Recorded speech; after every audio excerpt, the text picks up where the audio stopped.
For today's video mga kaborikat, ubanin na po ko maghimutag pang snack. Certified pang Pinoy snack atong himuan ko mga kaborikat. Pinoy hot cake o buko juice ang atong snack for today. Wala lang rin ako napakita kung unsa akong mga ipang sakol diri mga kaborikat. Basta sa next video ako ma-share sa inyo kung unsa akong mga ingredients aning akong hot cake. So dago kayo nako pagkahimo mga kaborikat kay kami ra may mukaon ani. Sayon na kaya ang pagluto ni atong hot cake mga kaborikat. Pag mawala na ang mga bubble sa babaw ato na siyang balihon dahil ato na po rin siyang haunon. Classic nga hot cake atong gibuhat mga kaborikat o atong butang diri kay margarine dahil ato mo na siyang tapingan og sugar. So ana ra kasimple ang pagbuhat mga kaborikat.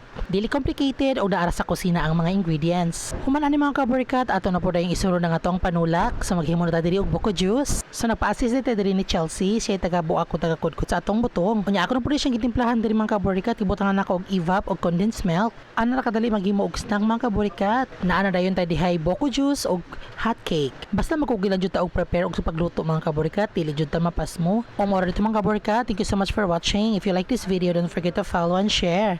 Goodbye and God bless everyone. Borikat!